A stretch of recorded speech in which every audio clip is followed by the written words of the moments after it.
Alasan Bribda Dirja tewas di tangan senior, kesal dipanggil tak mau menghadap. Kepolisian daerah Sulawesi Selatan akhirnya mengungkap motif di balik kasus penganiayaan yang menewaskan Bribda DP alias Dirja Pratama 19 tahun, seorang bintara muda di Direktorat Samapta Polda Sulsel.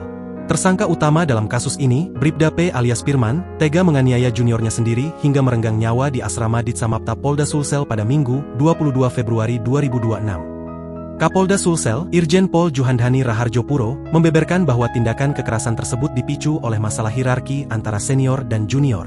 Pelaku merasa kesal karena korban dianggap tidak patuh terhadap instruksi senior.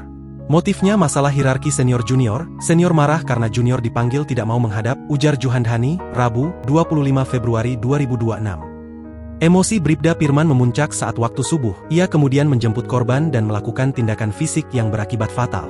Saat sholat subuh dijemput lalu dipukuli, tambah mantan Dirtipidum Bareskrim Polri tersebut. Kabid Humas Polda Sulsel, Kombes Pol Didik Supranoto, menegaskan bahwa dalih pembinaan yang digunakan pelaku sama sekali tidak dapat membenarkan tindakan kekerasan fisik. Menurut Didik, hubungan antara senior dan junior di lingkungan kepolisian seharusnya bersifat konstruktif dan membangun disiplin bukan justru menyiksa. Pembinaan dengan kekerasan tidak dibenarkan dalam bentuk apapun, karena pembinaan senior-junior harus bersifat membangun, disiplin, fisik, dan hierarki, bukan menyiksa atau bentuk lain yang menyengsarakan, tegas Didik Supranoto. Sebelum motif asli terungkap, sempat beredar laporan awal yang menyebutkan bahwa Bribda Dirja meninggal dunia karena membenturkan kepalanya sendiri ke tembok asrama. Namun Irjen Pol Juhandhani menegaskan pihaknya tidak percaya begitu saja pada informasi tersebut.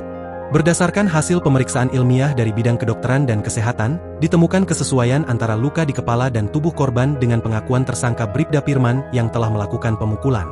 Hingga saat ini, Bribda Firman telah ditetapkan sebagai tersangka utama. Sementara itu, 5 anggota Polri lainnya yang terdiri dari 3 rekan seangkatan dan 2 senior lainnya, masih menjalani pemeriksaan intensif oleh Propam.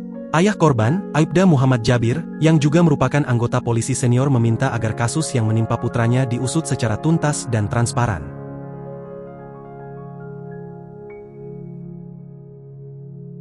Download Tribun X sekarang, menghadirkan lokal menjadi Indonesia.